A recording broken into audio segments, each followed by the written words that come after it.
नमस्कार दोस्तों, स्वागत है आपका मेरे YouTube चैनल हिंदी वितान पर एक बार फिर से। और आज पुनः मैं लेकर के आई हूँ अपने वीडियो में हिंदी साहित्य के प्रमुख रचनाएं और उनके लेखक या रचनाकार। तो सबसे पहले हम क्रमशः इसको तैयार करेंगे। तो चूँकि साहित्य का पहला युग आदिकाल रहा है, इसलिए हम आदिकाल से पढ़ेंगे। सबसे पहले जो इसमें है दलपति विजय, इनकी रचना का नाम है खुमाण रासो। नरपति नाल्ह की रचना है विशल देव रासो।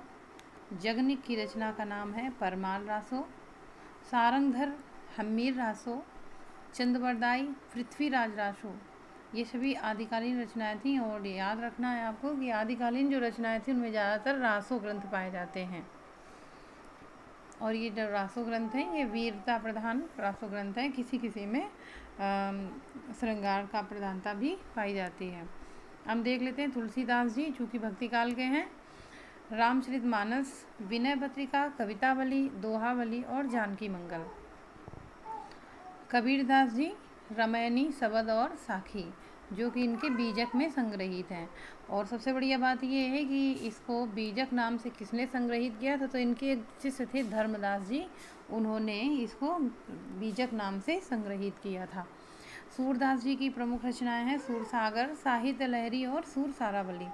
जैसी जी की जो प्रमुख रचनाएं वह हैं पद्मावत, अखरावट और आखिरी कलाम। बिहारी जी की रचनाएं हैं बिहारी, सतसई। देव की प्रमुख रचनाएं हैं। अब देखिए, आप देख रहे हैं कि भक्ति काल के प्रमुख कवियों को ले लिया गया है। अब हम देख रहे हैं रीतिकालीन प्रमुख कवियों को। तो बिहारी जी की है बिहारी सतसई। और देव की प्रमुख जो रचनाएं हैं वह है अष्टयाम, भाव विलास और रस विलास। पद्माकर जी की रचना का नाम है पद्माभरण, हितोपदेश, राम रसायन और जगत विनोद। मतीराम जी की रचना है ललित ललाम, चंद्रसार, रसराज और साहित्यकार। इनकी जो प्रमुख रचनाएं उसमें से हैं ललित ललाम और रसराज। रसराज और ललित नाम का बहुत ज़्यादा नाम है और ये अक्सर एग्जाम में पूछी जाती हैं। उसके बाद में हम देख लेते हैं चिंतामणि, जिससे आचार्य रामचंद्र शुक्ल ने चूँकि चिंतामणि से ही रीतिकालीन काव्य का प्रारंभ माना है।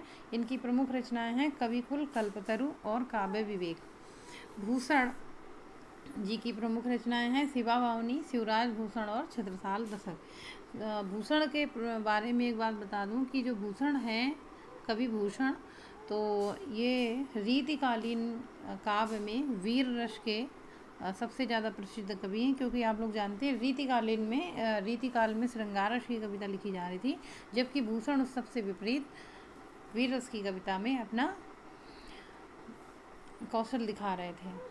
इसके बाद में आते हैं केशवदास। तो केशवदास की जो प्रमुख रचनाएं हैं वह रामचंद्रिका, कवि प्रिया, रसिक प्रिया और विज्ञान गीता। रामचंद्रिका जो इनकी रचना है वो भगवान राम के चरित्र से संबंधित है। और इस रामचंद्रिका को छंदों का अजायब घर भी कहा जाता है, क्योंकि रामचंद्रिका में उन्होंने कई छंदों का प्रयोग किया है और थोड़ी कठिन भी है, इसीलिए इनको केशवदास को कठिन काव्य का प्रेत भी कहा जाता है। अब आते हैं रहीम पर। तो रहीम की है रहीम सतसई, रहीम रत्नावली, श्रृंगार सतसई और रास पंचाध्यायी तथा बरवे नायिका भेद। मीराबाई जी की प्रमुख रचनाएं जो हैं, एक बात आपको पहले रहीम के बारे में बता दूं, जो इन्होंने बरवे नायिका भेद में जो बरवे छंद का प्रयोग किया है रहीम दास जी ने, इसी से प्रभावित होकर के तुलसीदास जी ने भी बरवे रामायण की रचना की थी। अब हम देखते हैं मीराबाई जी को। तो मीराबाई की राग गोविंद, गीत गोविंद, नरसी जी का मेरा और राग सोरठा के पद प्रमुख रचना है। अब देख लेते हैं घनानंद जी को। तो घनानंद चूँकि रीतिकालीन मुक्त काव्य के रचनाकार हैं घनानंद जी।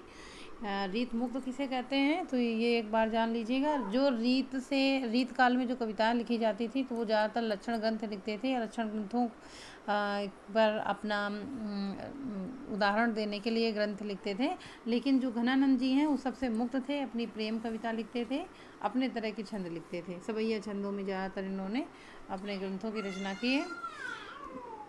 सुजान सागर, प्रेम पत्रिका, प्रेम सरोवर, वियोग बेली और इश्कलता इनकी प्रमुख रचनाएं हैं। घनानंद जी के बारे में थोड़ा सा प्रसिद्ध है कि सुजान जो है ना वो उनकी प्रेमिका का नाम था और बाद में उसके धोखा देने पर इन्होंने उसके नाम को कृष्ण का नाम दे दिया था, मतलब भगवान कृष्ण को ही सुजान मानने लगे थे। अब हम देख लेते हैं आदिकालीन प्रमुख कवियों को, जो कि सबसे ज़्यादा एग्जाम्स में पूछे जाते हैं।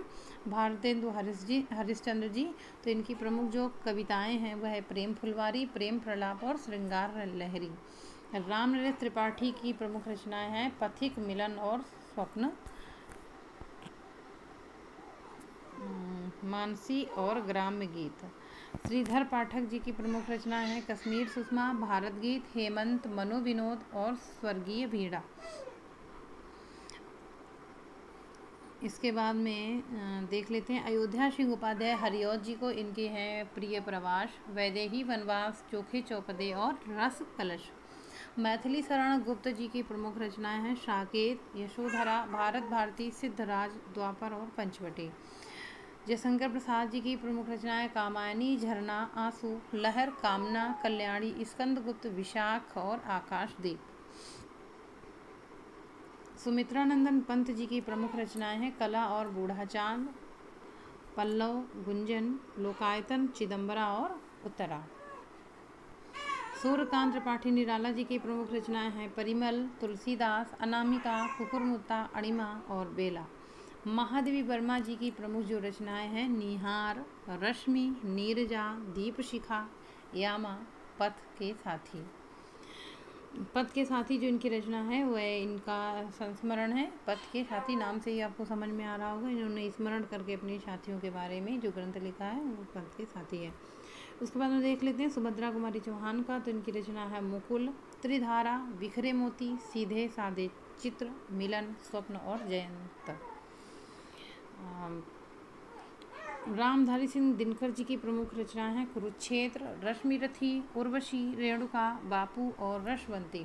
माखनलाल चतुर्वेदी जी का बहुत ज़्यादा नाम है आधुनिक काल के कवियों में, क्योंकि इन्होंने अपनी लेखनी के माध्यम से उस युग के जो अंग्रेज थे उनका जो शासन व्यवस्था थी उसका काफ़ी विरोध किया था। तो इनकी प्रमुख रचनाएं हिम किरीटनी, माता, युगचरण, समर्पण और हिम तरंगिणी। भवानी प्रसाद मिश्र जी ने लिखा है गीत फरोश, खुशबू के शिलालेख। बालकृष्ण शर्मा नवीन, इन्होंने लिखा उर्मिला, महाप्राण, अपलक, रश्मि, रेखा और क्वाशी। कवाशी की जगह क्वाशी पढ़ें, एक बार सुन लीजिए सही से। सोहन लाल द्विवेदी जी की प्रमुख रचना है भैरवी, पूजा गीत, प्रभाती, चेतना, कुड़ाल, विषपान और पूजा की स्वर। अज्ञेय जी का नाम जो है ना वो आधुनिक काल के कवियों में लिया जाता है। इन्होंने जो अपने उपन्यासों की रचना की है वो मानसिक उपन्यास हैं, एक तरह से देखा जाए मनो विकारों से संबंधित या मानसिक स्तरों को खोलने वाले उपन्यास हैं इनके। और इनको जो है ना वो गद्य का प्रेत कहा जाता है, कठिन गद्य का प्रेत अज्ञेय जी को कहा जाता है। इनकी प्रमुख रचनाएं हैं आंगन के पार द्वार, हरी घास पर क्षण भर, बावरा अहेरी, त्रिशंकु, अरे यायावर रहेगा याद, एक बूंद सहसा उछली, चिंता और पूर्वा। हरिवंश राय बच्चन जी का नाम तो आपको बहुत अच्छे से पता होगा क्योंकि ये अमिताभ बच्चन के पिताजी हैं। इनकी जो प्रमुख रचना मधुशाला वो बहुत ज़्यादा प्रसिद्ध है। इसी के साथ में मधुशाला, मधुबाला, निशा निमंत्रण, क्या भूलूं क्या याद करूं, मधु कलश, बुद्ध का नाच घर और बंगाल का काल, बंगाल का अकाल रचना का नाम एक्चुअली बंगाल का अकाल। उसके बाद में आता है राम कुमार वर्मा का नाम, तो इनका है संकेत, फिर है एकलव्य, उत्तरायण, निशीत, आकाशगंगा और चित्तौड़ की चिता। नेक्स्ट है धर्मवीर भारती, तो इनकी रचना का नाम है अंधा युग, कनुप्रिया, गुनाहों का देवता, सूरज का सातवां घोड़ा और ठंडा लोहा। गजानन माधव मुक्तिबोध जी की रचना का नाम है चांद का मुंह टेढ़ा है, भूरी भूरी खाक धूल, नए साहित्य का सौंदर्य शास्त्र, विपात्र, एक साहित्यिक की डायरी और काठ का सपना। सर्वेश्वर दयाल सक्सेना, इनकी प्रमुख रचनाएं जो हैं वो हैं काठ की घंटियाँ, बांस का पुल, एक सूनी नाव, गर्म हवाएं, कुमानू नदी, जंगल का दर्द, खूंटियों पर टंगे लोग, क्या कहकर पुकारूं, पागल कुत्तों का मसीहा और सोया हुआ जल। केदारनाथ सिंह की प्रमुख रचनाएं हैं अभी बिल्कुल अभी, जमीन पक रही है, यहाँ से देखो, बाघ, अकाल में सारस, उत्तर कबीर और अन्य कविताएं, तथा टाल्स्टाय और साइकिल, तथा लास्ट रचना की सृष्टि पर पहरा।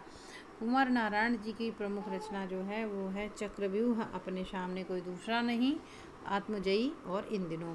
उदय प्रकाश की जो रचना है सुनो कबूतर, अबूतर कबूतर, रात में हारमोनियम, एक भाषा हुआ करती है, कवि ने कहा, दरियाई घोड़ा, तिरिच, दत्तात्रेय के दुख, पाल गुमरा का स्कूटर और अरेबा परेबा।